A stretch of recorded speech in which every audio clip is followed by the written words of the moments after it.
Hello and welcome to the VR Untethered podcast, where we are untethered from any sense of being in a house, as you can tell by not Josh being out in the field. He's Out the here in the best field. Josh there is because he's outstanding in this field. Thank you. I was going to do the Bob O'Reilly out here in the field, but it's either one works. Either one works. But I'll bring the couch back in just to give you people a sense of reality again. Yeah. Something like that, yep. So, not Josh? Yes. Do you have any highlights this week? Yeah, I do, but none of them are related to games that I played. They're all related to different changes that are being made to the entire gaming ecosystem. I mean, it's bizarre. Amazon launched their Luna gaming system, and now I've been reading that, I don't know if this is in the news, but all of a sudden Amazon is going to become a game platform. It's crazy, but all of the Amazon devices are going to start not carrying games, and they're all being upgraded to be able to do this. And at the same time that they're doing this, Netflix has moved gaming onto their platform for free, which I believe we spoke about last week. And I'm just wondering, like, when does Microsoft, I know Microsoft is planning on it as well, because Microsoft Game Pass is whatever you have, it'll play on it, So it's like,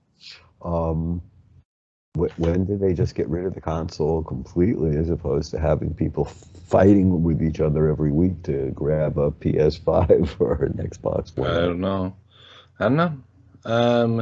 And there's still a lot of work being done in the cloud as well, making it even easier and even more feasible to game in the cloud. So pretty soon you'll just be buying a controller and use whatever device you have as a monitor, and just game on Xbox that way, or game on whatever device that way.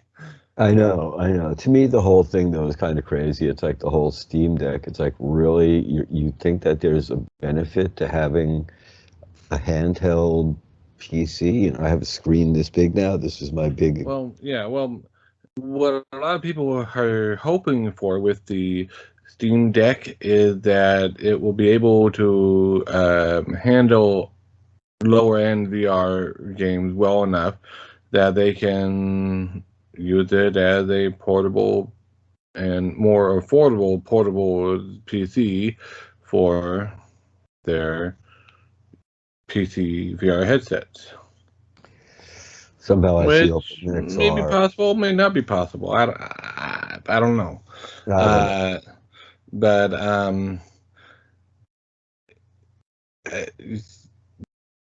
it also all depends on how much it costs total coming out. Because what if it costs right about the same level as a low-end VR PC? You're not really saving any money then, just getting the potential portability. Well, I was going to say, right now, you can get laptop VR ready PCs for under $1,300, or even under Well, a grand. yeah. I mean, I got my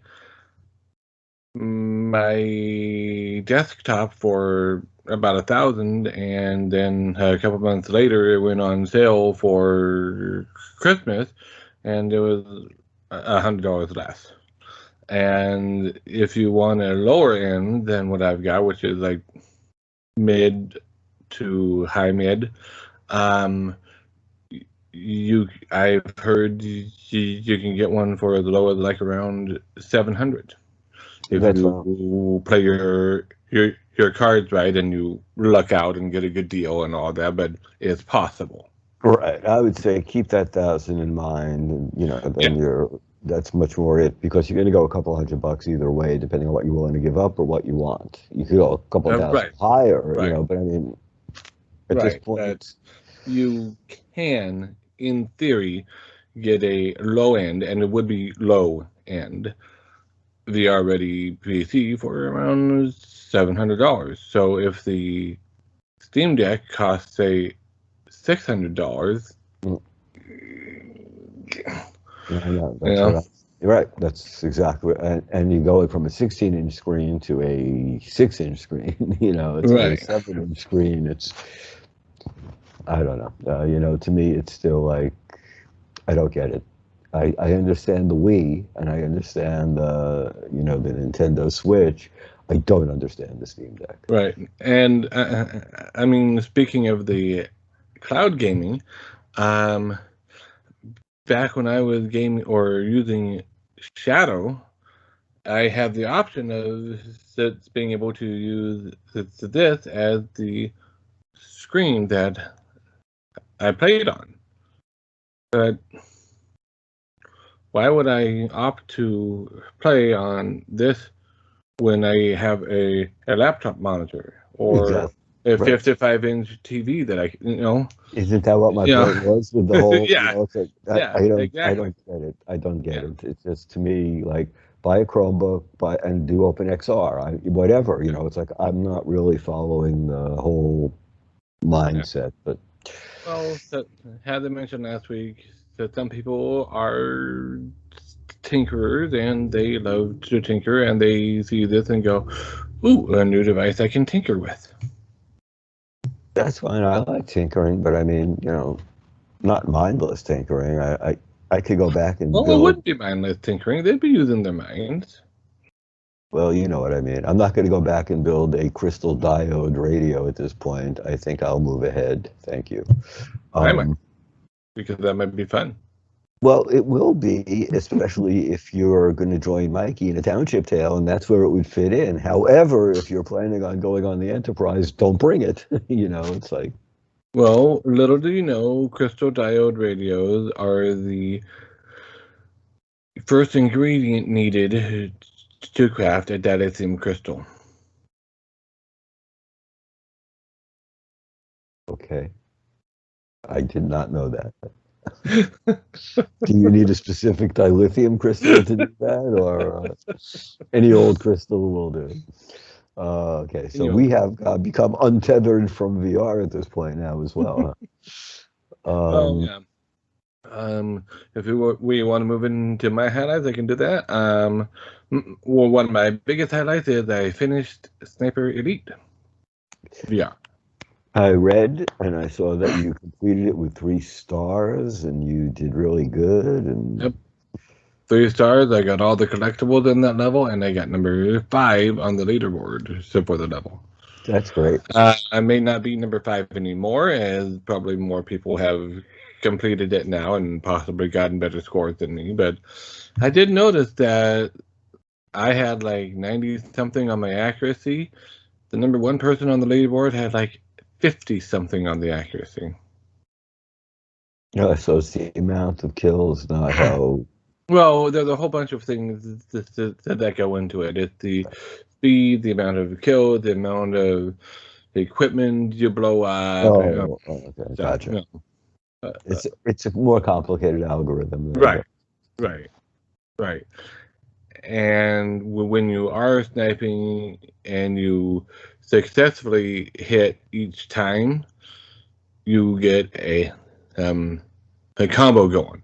If you miss, as in you don't hit the person, you break the combo. So I may be getting more accuracy, but every now and then I miss, so I break the combo. They may be less accurate, as in they are hitting a leg instead of a fatal part, but they're Oh, making a hit and keeping the combo going. gotcha. You know, Gotcha. Okay. so, So more blood is better. It's not necessarily how quick you take them out. It's just blooding them up. well, it's Don't a waste it's, minutes. I got that. Don't. so it's yeah, but yeah, and it's still got a few bugs in it still. and it's still occasionally you look down if you are too close to a wall and you see the black void with the out of bounds message, and it can be a little bit difficult to figure out which way you need to move to get away from that. Yeah, I bet that breaks the immersion a bit, huh? A little bit, and it's still easier to reload the wrong way. Rather than I know. to do that, it's easier to do this. Because when I try to do this, I'm doing this, and then I turn over or I reach up with this, and I've got to go like all the way over here and then back. Right. That was your complaint last week again. So same thing. And then because of things, I've then got to pull it out in order to re-grab onto the right place with this hand, and because it doesn't quite line up perfectly with my gun stock. Oh, okay. Right. And I don't have an adjustable gun stock, so it is adjustable, but it would require unscrewing and then rescrewing, so it's not really done on the fly, Right. Right. That's crazy when you start having to get into that stuff. Also, the accessories are just. Yeah, I mean, my gun stock is tuned for Onward. It fits most of the Onward guns perfectly. I'm here and I let go with this hand so I can get a drink or whatever. I re-grab it and it's right in the right spot to just latch on to the gun again. Gotcha. So yeah. So it works great for Onward, but it doesn't necessarily work great for every other game. It's just meaning I've got to go grab here and then pull back, Right. So you just need a variety of gun stock. Which then means that when I let go with this hand, the gun adjusts and moves back, So that's technically my fault, so not the game's really,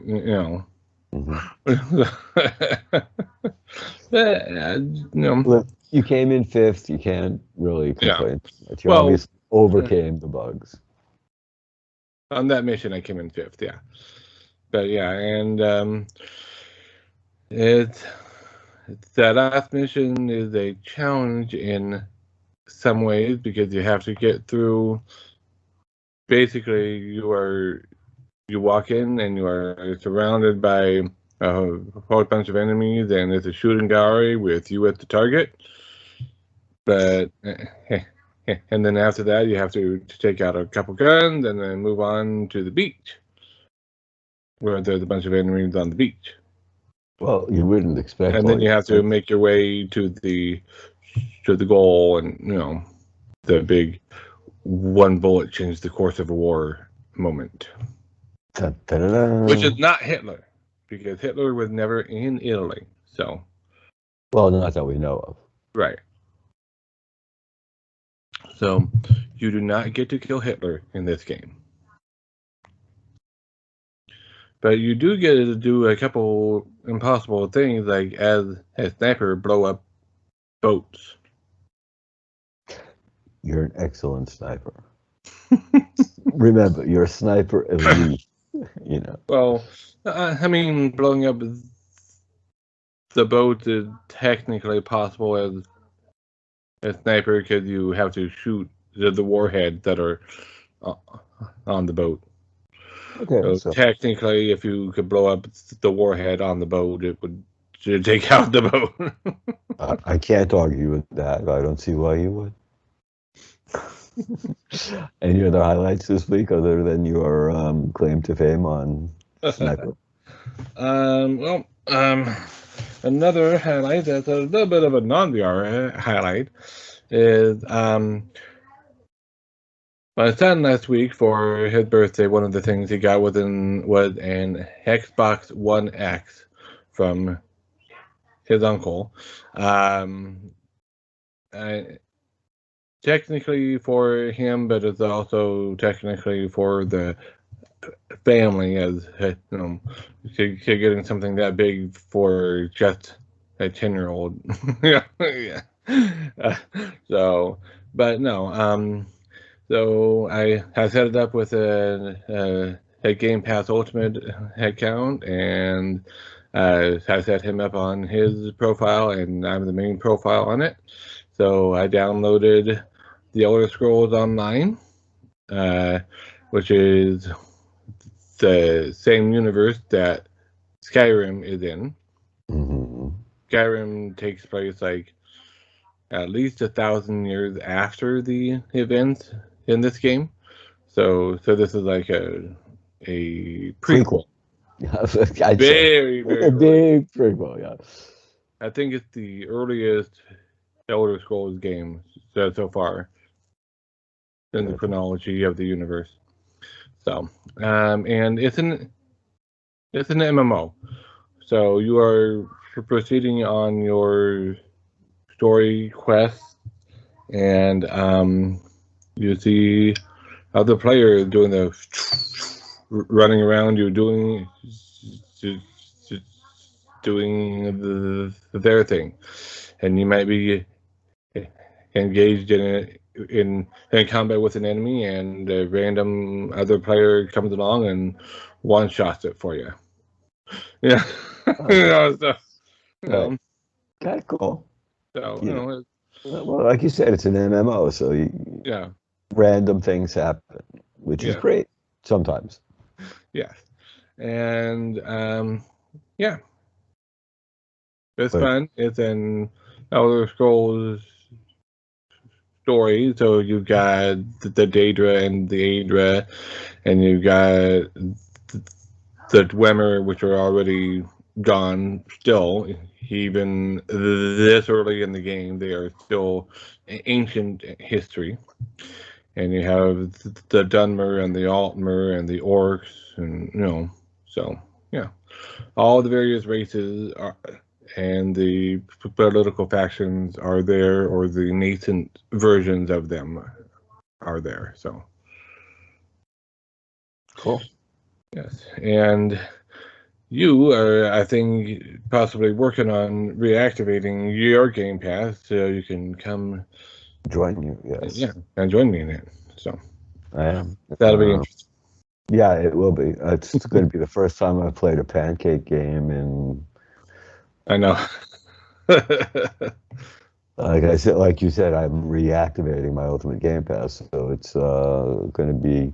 But the graphics are beautiful, and if you're playing with a friend, you're still going to have the fun of playing with a friend. It won't be VR, right? But although supposedly this works with VorpX, but I don't know if it gives you the motion controllers or if you would still need to use mouse and the keyboard, because that would be on PC. Right. And honestly, if I'm going to be using mouse and the keyboard, I'm not going to do VR. It's ridiculous. Exactly. Yeah. I mean, it was like when I got my Rift and it came with the Xbox controller, and it was like I just threw that into the corner. It was like, are you kidding me? I'm trying to do VR, and you want me to hold a pad in my hand? Right. Are you out of your mind? Like, where are you people? So they are the same place as the PlayStation VR. Although, to be fair, PlayStation VR does have some Move controllers that are called Move, but they're not the greatest either. And honestly, their gamepad is the more reliable control for it. Right. And they're going to have to do their whole PS5 Gen 2. The only thing is, like, I think we mentioned they have like 8 different patents going right now. Yeah, at least, if not more. So wired, wireless, wrist driven. I mean, I have no clue what's actually audience interaction, Right. I mean, if even 10% of it happens, it's going to be major. But right now, it's like Apple is going to be beaming into your iris again. That story has reemerged. Yeah.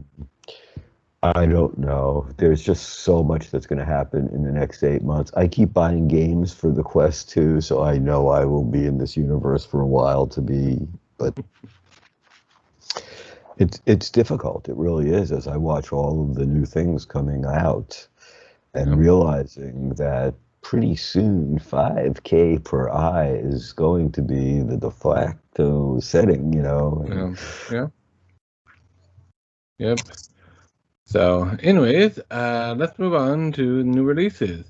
We had Yuki get released. That's a bullet hell roguelike game where you are basically holding a toy figure in one hand and another figure in the other hand. Although you don't see your hand holding them, they are them. Right. And you are going on a quest to restore the light or whatever, and it's a full hell game, Right. It's the same story behind Asteroids or, Mission Control or Space Invaders. There is no story. It's a wave shooter, bottom line. No, so Space Invaders literally had no story. It was just they're coming down. Well, there was a story. We're being invaded. Well, yeah, but Okay, it was a basic story. Yuki has a little bit more of a story than that. How's that? Okay. we're moving forward. But no, it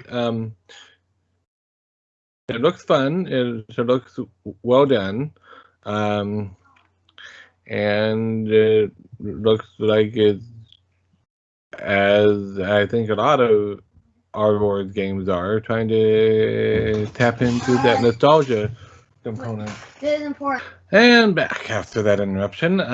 So I believe we were just talking about Yuki still.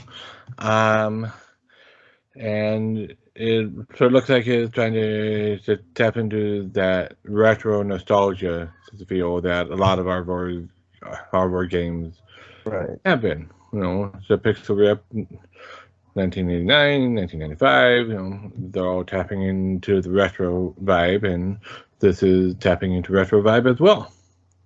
And they say and it's what did they say, that it's the fields themselves, the games they generate new paths each time, but it's still, I don't know what makes it roguelite. I don't know. Well, I think that's just a term they used, honestly. You start over at the beginning of the level and whatnot, rather than just picking up where you left off, I think. But I don't know if it... I mean, there are so many variations of the rogue genre, and it's like, I forget what the definition of roguelike is compared to roguelite. I know, at this point, which sound very similar when you say them, Yeah. And that's just it, is if you don't know what the difference is, and you don't even understand rogue anymore, then how can you differentiate between roguelike and roguelite? It seems to me that a roguelike or roguelite, either one, is still going to be a roguish character that still has to begin again, and you're learning, and it's a... Well, yeah, and that does have elements of that. If you fail a level, you have to start over at the beginning of the level, Right, but it's still a bullet hell. So, there is that, and you do earn level ups and power ups that stay with you after you fail and you start over. Right, so eventually you will win. But the whole point, I thought, of a roguelite game or a rogue type game, let's get rid of all of the other synonyms or whatever, and just that has a storyline behind it, which is why you're going through this mission so many times to accomplish it. It's not to just, You know what I Right. mean? Well, There's a that's motivator. that's why I was objecting a little bit earlier and saying that there is more of a story in this game than in Space Invaders. Yeah, it's got Oh, okay. more. Well, yeah, You know, it's a low bar. I gave you a very low bar, though. Space Invaders yes, is the but lowest. it does have more of a story in it. I mean, I wouldn't call it heavily story driven, but then I wouldn't necessarily have called the Pixel Ripped heavily story driven either. That was a platformer that had a story, but it wasn't as heavily story driven as a Half-Life Alyx. That's a very heavy story game. That is a story that you are going through. You mean like Whereas the Pixel Moss? Ripped it felt more like a platformer, which like Super Mario Brothers, yeah, there's kind of a story. You have to rescue the princess, but it's kind of a bare bones story. Right. You That's what I know, mean. There are some stories that are just a goal. The whole story is this is who you are, this is your goal. The game right, is the story. And then there are some stories that have stories built into the game to motivate you to keep moving forward or to find this or that. So I find the games that keep the motivation going within the game to be the right, ones that are the more right, dynamic. right. And this one isn't a heavy story-driven game, from what I can tell. I have only watched the people play it. I have not played it myself, but it does look like it's more story-driven than a Super Mario. It's not just you have a goal and that's the only real story. There's a little bit more than that. But either way, it Right. looks like it's a Bullet hell game. fun game. It is bullet hell. That is definitely true. And you will probably discover that it is arm day when you play it because you are just doing a lot of. Oh yeah. Yeah, you will So, hurt after day one. You will hurt if you play for most likely, yes. not realizing what you're doing, of course. Yes. And speaking of arm day, Squingle came out on App Lab and PCVR. This is another arm day game, although it's one arm, not two. I'm sorry. This is one of the games that was out in the Steam Next Fest about a month or so ago, and I put a video out of me playing the demo, and it's a fun game. It's a puzzle game. It kind of looks like it involves alien intestines. That was the best description ever, was when Siba described it as an alien colonoscopy. And I just have to say, I almost wanted to buy it right then and there, just to be able to say I had performed one. But Yeah, I so basically, you have uh, an orb trapped at one end of a translucent, the twisting path that kind of looks intestinal. And you have to guide the orb through the path to the goal at the end of the path. At the very beginning in the tutorial, you have one orb.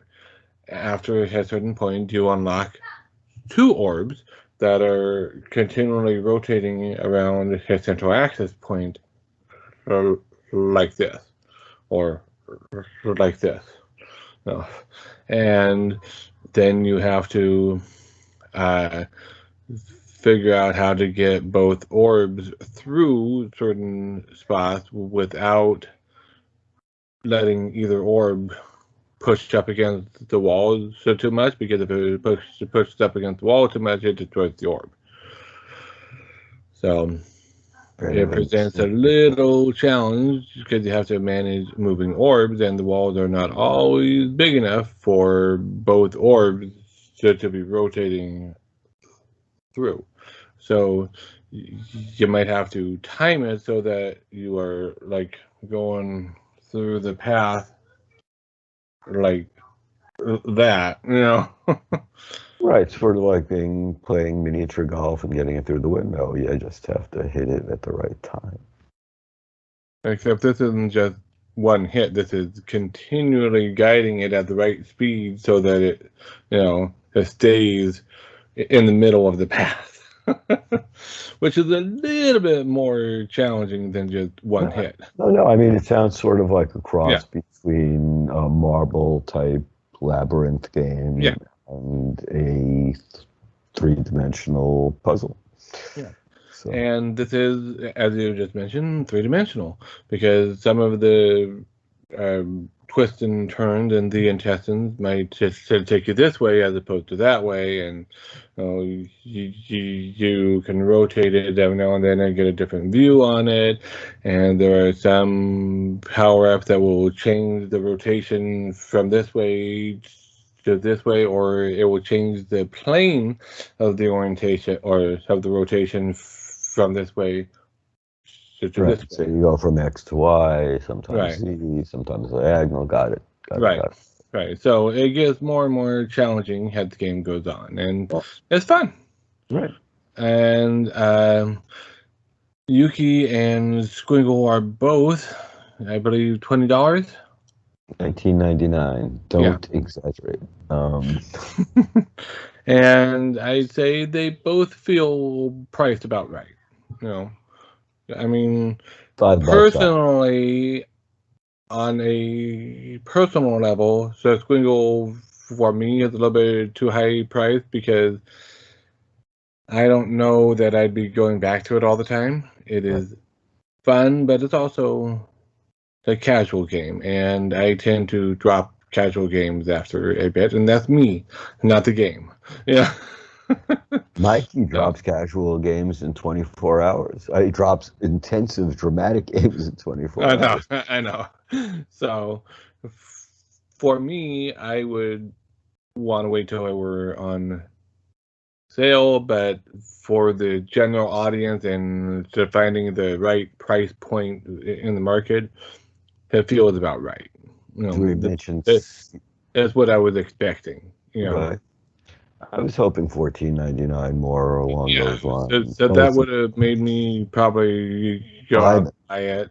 But coming from, I used to explore marketing and all that stuff, and the ideal price is high enough to make people think about it first, but not so high that they decide not to. If it's oh sure, you are pricing it too low. Well, that all depends. It right. Depends. There's so many different ways to slice that one. Yeah, it's just that's the training, I guess, that I have to come from that led me to go, it's probably about the right price.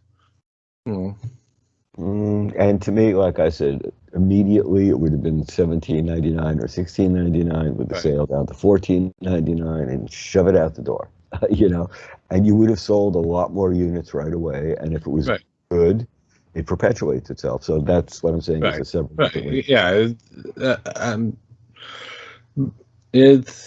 Yeah. I mean, it's all a personal decision if it's the right price or not, really.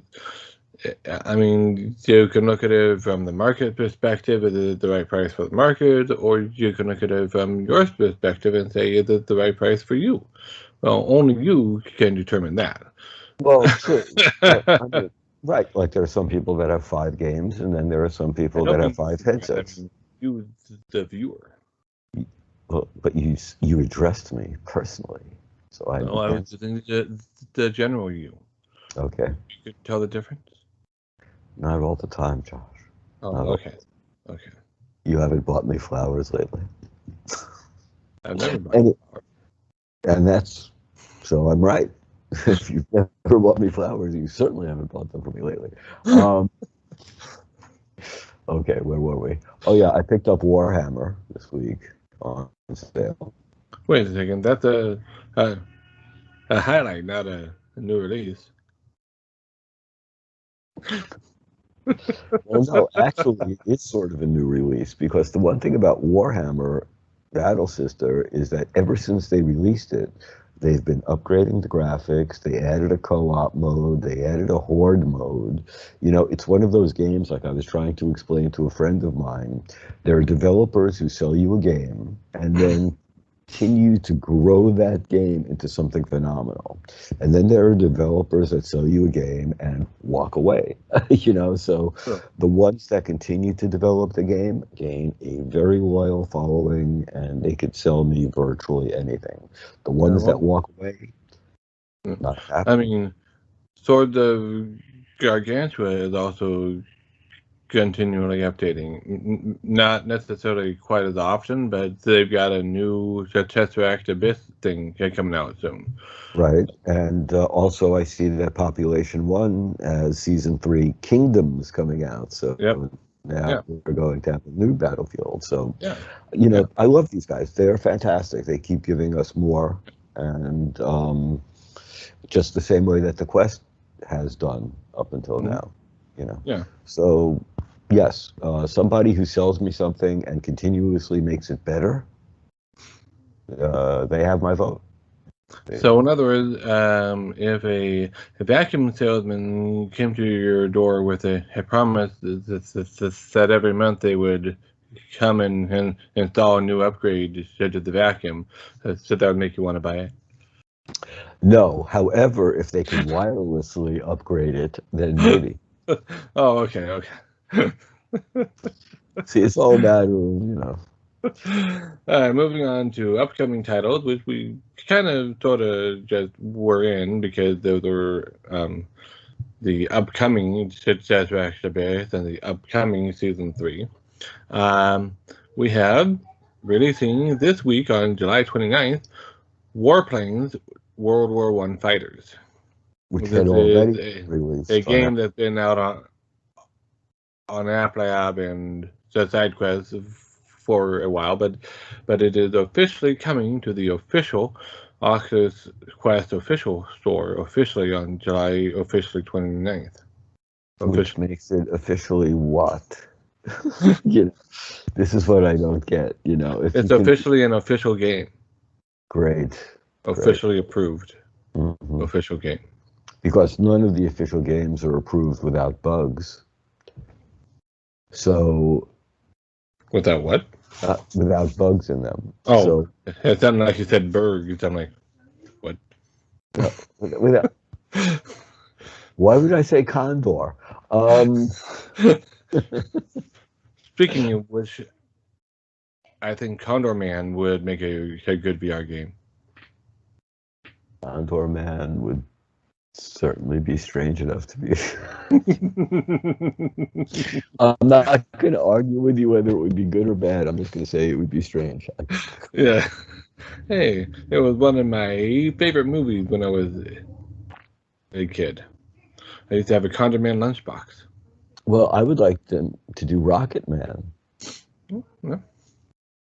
So, yeah, that was pretty retro, very steampunky, flying superhero, Yeah. Disneyfied, leather jacket. And all. I think that would be a great game.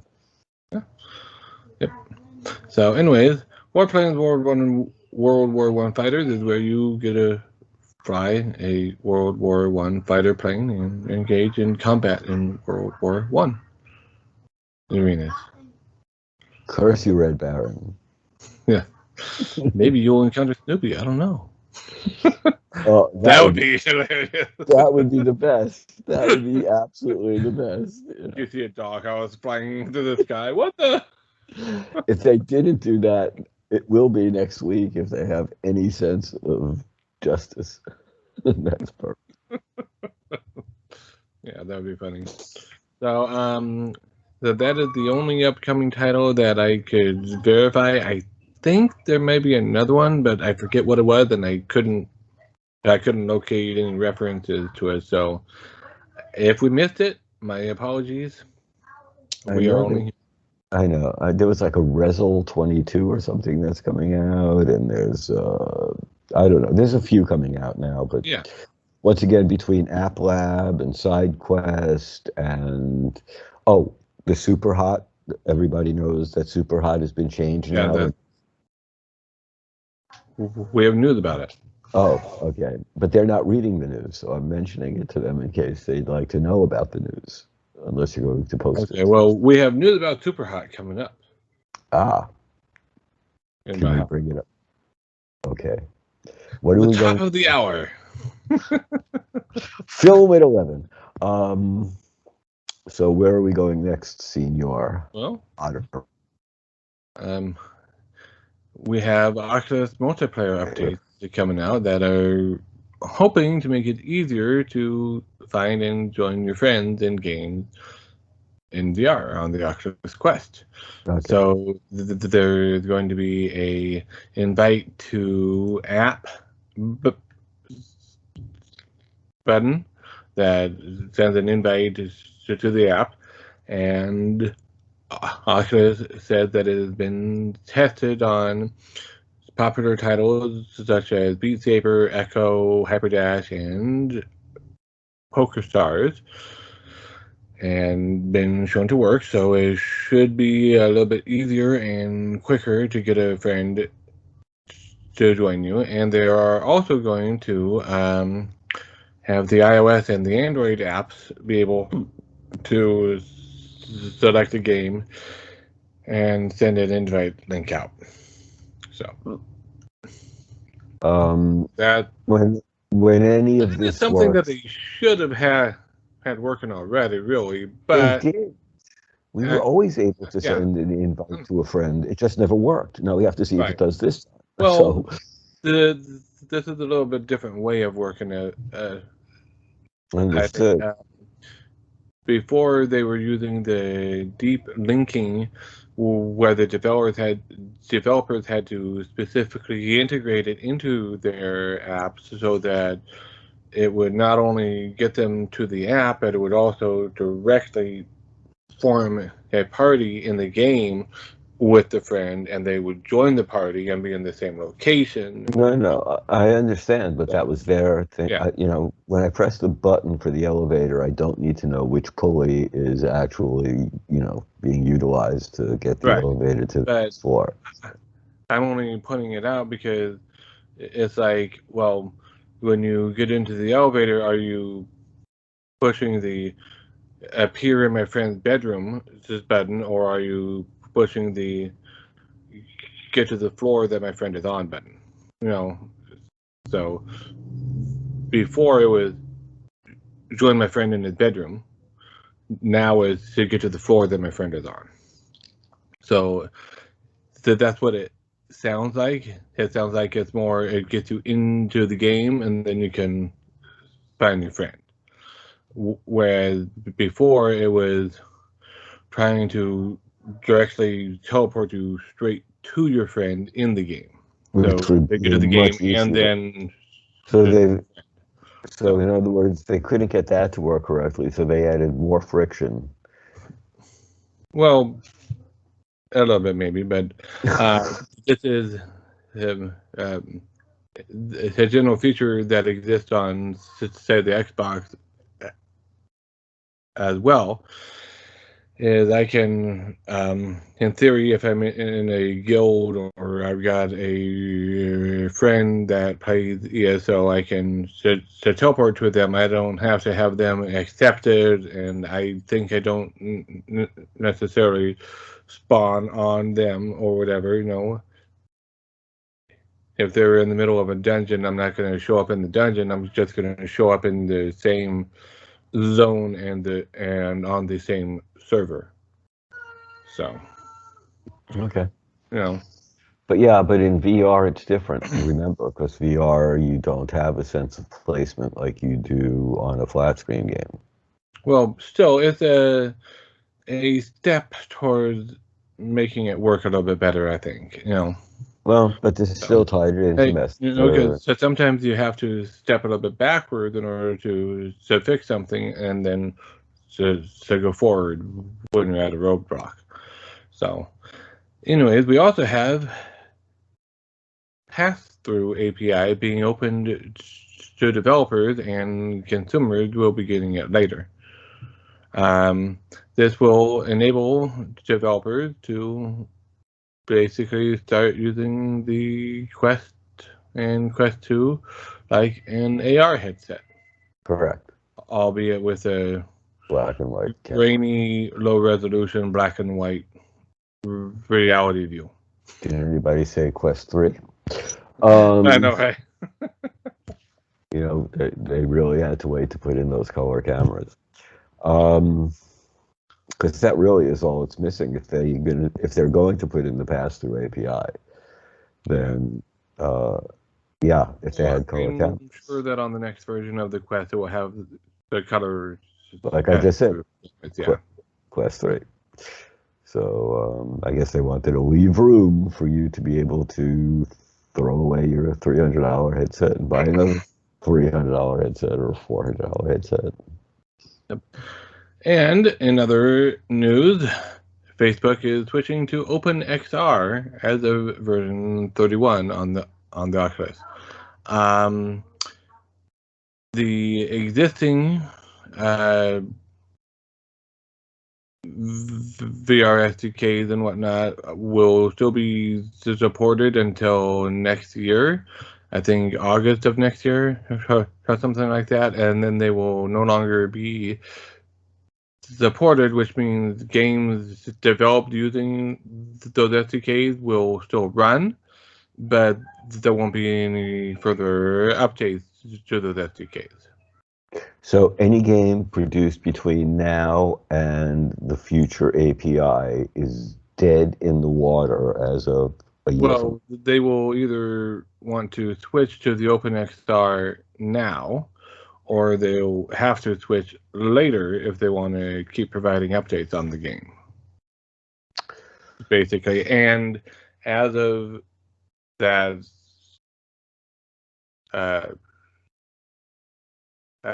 cutoff point on the API support, no new games will be allowed to go on the store with with the old SDK, unless they've got a special dispensation.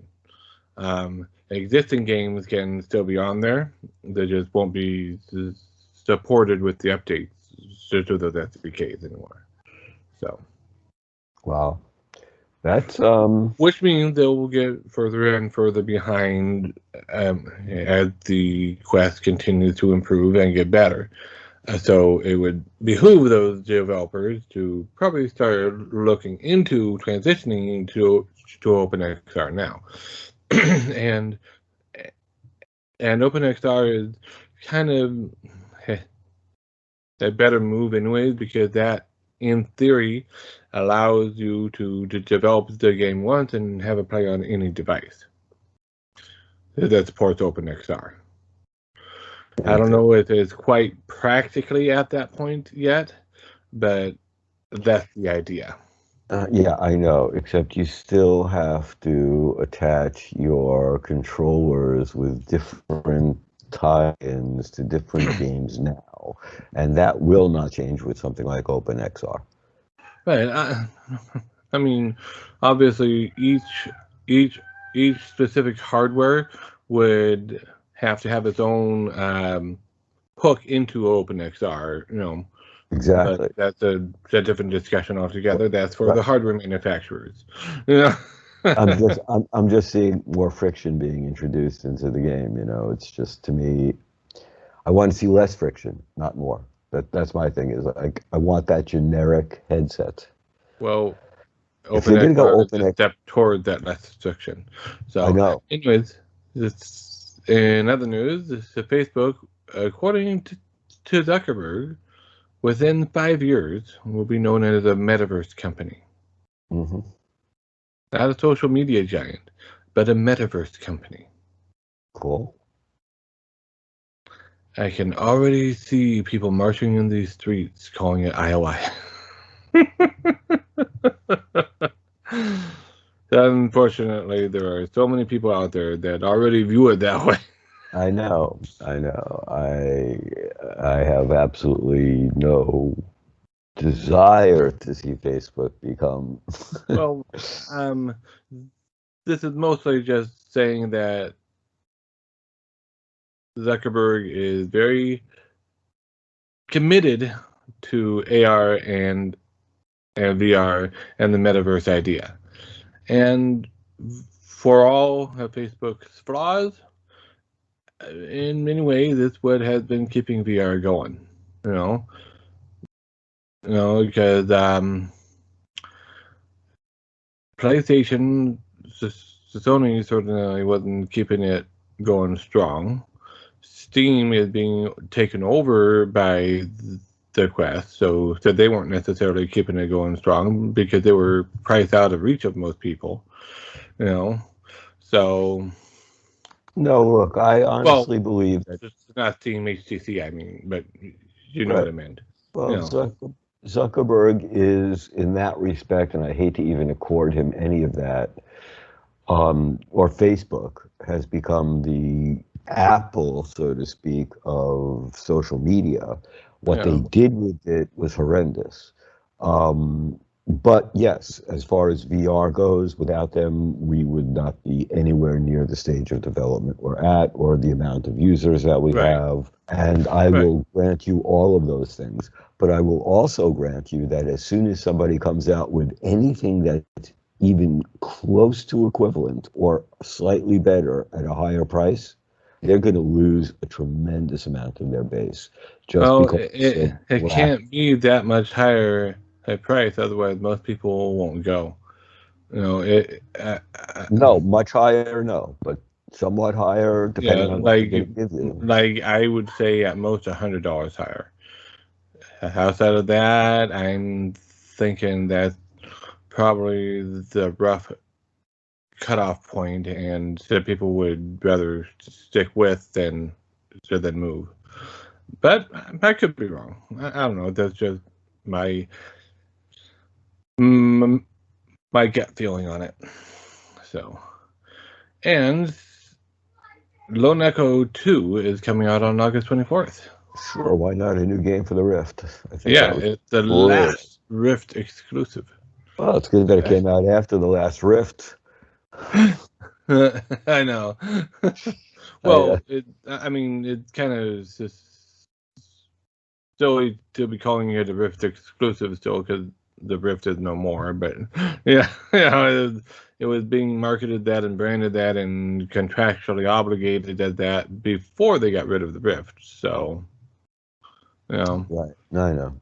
I'm just sort of like, but yeah, it's the last Rift exclusive, or as they may want to call it, Oculus PC exclusive. You know, right. so. So, But is it the last Oculus exclusive? Probably not. No, no, I it's don't think just the so. last with the nomenclature Rift exclusive, Which I guess if which you're makes in sense the because there is no more Rift anymore. exactly, it just doesn't. It doesn't add up, but okay. You know, Low and Echo should have just been an Oculus exclusive, and Yeah, they could yeah, drop it. yeah. And speaking of Lone Echo 2 coming out on August 24th, until August 24th, you can get Lone Echo 1 for, I believe, $9.99. So if you have not played through the first installment, now you can get it for a very low price, play it, beat it, and be ready for the sequel on August 24th, which will be $40. So you might want to wait for that to go on sale. But anyway, Which will be another 2 years from now.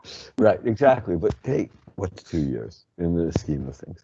Um, approximately the time it takes for Apple to develop a new phone. No, Yeah. they're coming out with another. I do not understand Apple's marketing ever. Oh, right. That was the other thing I wanted to bring up. Amazon.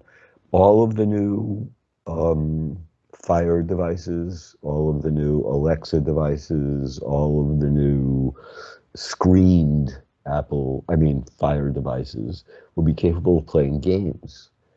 They're bringing something called, I don't even remember exactly what it was, but they're turning it into a game platform. So you'll be able to use your Fire tablet as a gaming platform soon, which is kind of cool. Yeah. And what else is kind of cool is that ProPutt is doing a Ready Player Golf VR charity tournament,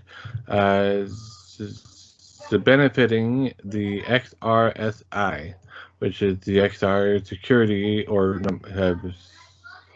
Safety Initiative, which is a nonprofit that promotes the culture of trust, privacy, safety, and the emerging mediums of VR, such as virtual, or the emerging mediums of XR, such as virtual and augmented reality. Right. So, personally, I'd rather a charity thing be more like a cancer charity or a St. Jude or, just something like that. But, Right. This is a little too commercial. It was sort of like Jeff Bezos thanking all of the Amazon customers for his trip. That yeah, but this should be fun. If you want to do it, it's $100 entry fee, but they are partnering with Engage for a pre-tournament gathering and mingling and networking on all that in Engage in a virtual golf lounge area, and then there's an award ceremony after the tournament, also held in Engage. So it's a whole production. a metaverse, you might even say it's Yep. a metaverse. Yes. Except that it's not quite at the point where you can just easily, I think, teleport from ProPutt to Engage and then back to ProPutt, and not quite at that point yet. I never said it was an easy metaverse out there, Yeah. just a metaverse. And I thought another bit of worthy news to let people know about is Tilt 5 is not out of the game yet, and they have a game dev program. They provide the funding and training and resources if you want to make a game for their platform. Which, from what I've heard, is a good platform. It's a good technology. It's a little bit limited in that you do need a physical mat to be able to put up on a wall, put on a desk, or whatever. And then, it stands light out to it, it reflects back. I So know. it's a cool technology. I personally think it's a little bit more limited than what I personally really want, but it's Demio. still Let's be a real. cool technology. Let's be real. It's not Demio. Demio has already beat Tilt 5 at their own game, and if they could make it AR as well, oh my God. So, Well, maybe they'll make a Tilt 5 version of it. Never know. once again, but they're not ahead. See, that's just it. Tilt Right. 5 should have been the first Demio. Well, yeah. But I still thought it was worthy of mention that they have a program, because I would wager that learnings from developing for Tilt 5 can be transferred to developing for the Unreal Light or for VR in general. It's more or less the same programming, just a different output to device. No, I understand the integration of all these different things. I'm just saying that it seems they've already been beaten at their own game, um, technology.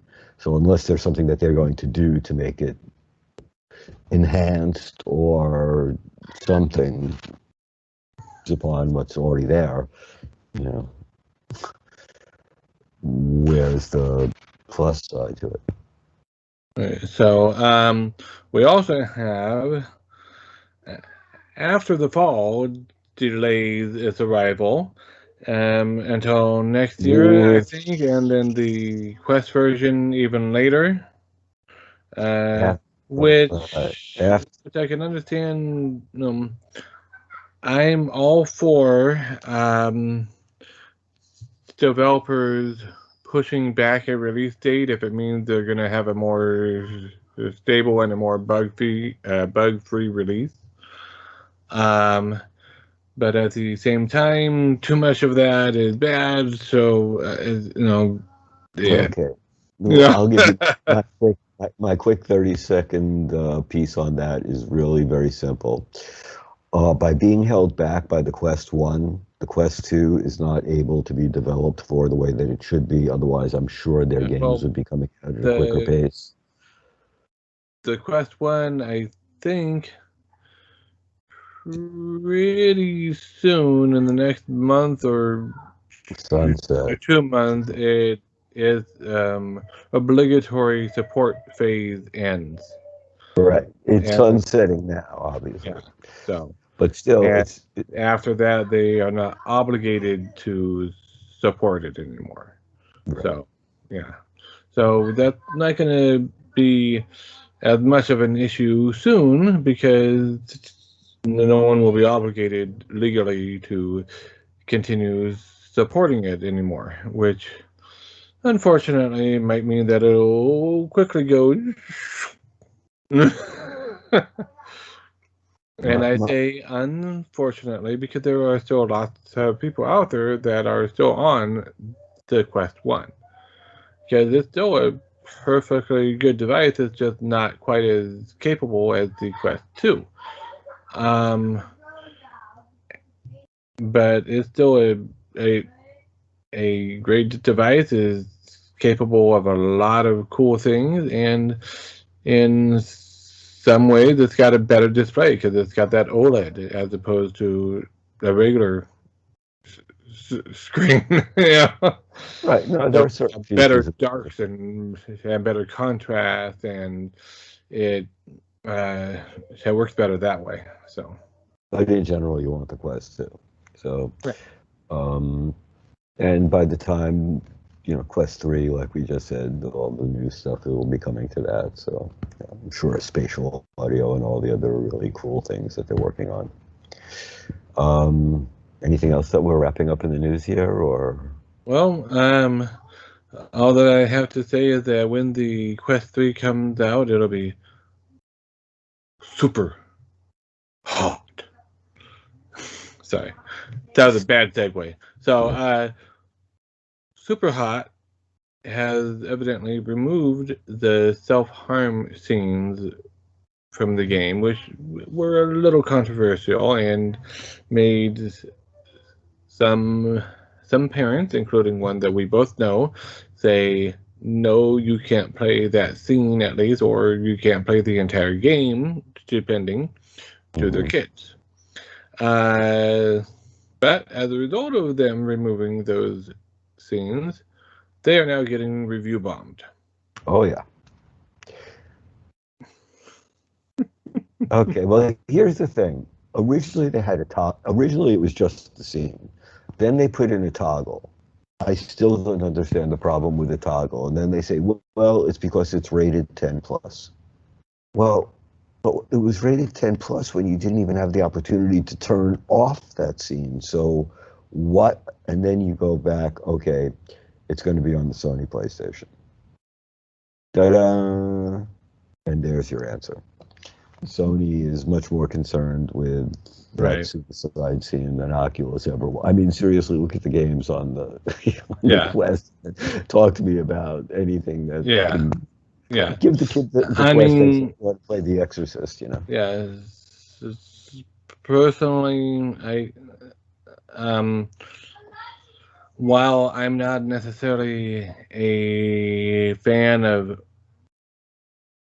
forcing a decision like that on a player, at the same time, super hot is abstract enough that it doesn't feel quite as real as it would in a game, say, such as The Exorcist. If you were forced in that game to do that, that would be a lot worse, I think. Right, psychologically, that would rip you. Now, I will be honest, when they asked you to harm yourself in the game, it did take me a while to be able to do it, which I would imagine any normal human being would hesitate before, find a different Right. alternative to, self-destruction. I got that part. However, it was part of the game. And the other thing is, I don't want my adult game to be watered down so that children can play it. Give them a different game, give it a different rating. Well, I agree. Not necessarily the best handling, the best solution, but as you were kind of alluding to with the Sony PlayStation thing, maybe their hands were tied and they were forced to because of the Sony contract. Only if they wanted to make sure that Right. Super Hot got onto the PlayStation. Right. Otherwise, they could Right. have said, no, Right. we're loyal to our game and our file. I mean, remember, they're the ones that gave the original flat screen Super Hot followers some major crap, prize for being the originals, as opposed to the ones that actually pushed it into the forefront, which were the VR users. Right. So their Yeah, whole I know. mentality is I know. screwed up. They haven't been known for always making strong mental decisions. No. But be that as it may, one wrong turn does not necessarily warrant another wrong turn, because two wrongs do not make a right necessarily. So I can get why people are upset. I can certainly understand that. I was going to say there was a game that I played on the GVR, I think it was, even. I forget what it was called now, but it was kind of a dystopian post-apocalyptic sort of world where there are these central AI that are controlling robots that are destroying and subjugating people, and you get to the point where you have to destroy that AI, and it turns out is a person plugged in to controlling it all, and you have to make a decision. Are you going to shoot him? Yep. I played that game. Yeah. And I opted not to shoot him. And then an NPC came along and shot him. I'm like, oh, so you're going to force the shooting of him no matter what, huh? Okay. Well, if you do shoot him, you become him. Yeah. That I did not know, because I didn't replay it and see what happened. But yeah, it's sometimes interesting moral decisions like that are, they could give a game more depth, Oh, and the last thing I'll say, because I know we're running over at this point, is when I was originally reading the write-up on Saints and Sinners, and they talked about how the initial scene, one of the things you have to do is emotionally, it's going to hurt you emotionally to have to do what you have to do in order to play the game the right way. And some people just, there are certain games I will not play because I don't want to have to put myself through that type of turmoil. Well, recently I opted not to play a Steam VR demo game. I'm sure you know which one. The executioning one. Because I'm like,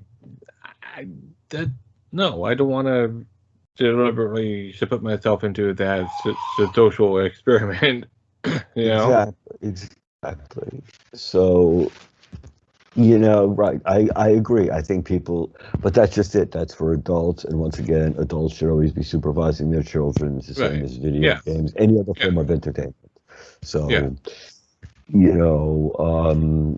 it's the same way that you can set up your Netflix to allow your kid to watch it or not is the same way you should be able to do it within these games. That's my whole. Yeah. And our very last bit of news is Sketchfab is now part of Epic. Yep.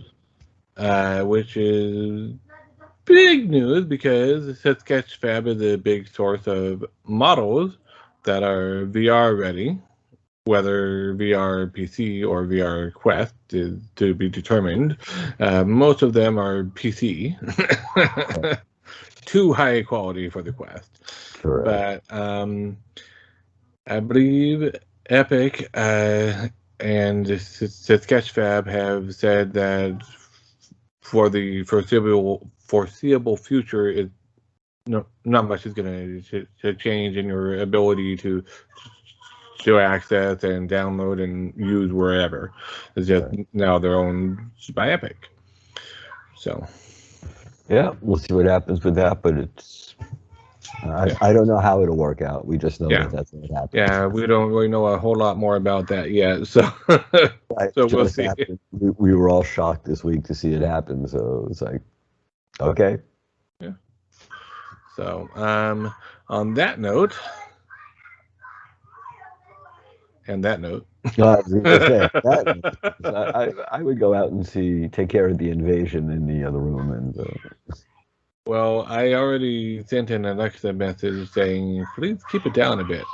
It doesn't seem to have worked. I think it came out as, please make this louder, please. Yeah, something like that. So anyways, on that note, this is the end of our show. Thank you for watching. If you made it this far, if you didn't make it this far, how am I talking to you? Great question. Really? No, really. How am I talking to you if you didn't make it this far? Let us know in the comments how I'm talking to you if you didn't make it this far. Good one. I like that ending. Let's keep it. And remember to like and subscribe and drag your friends over and make their fingers touch like and subscribe as well. And don't send them an Amazon message because it doesn't always go through. Yeah. All right. Bye. Have a great week. Have fun. Bye.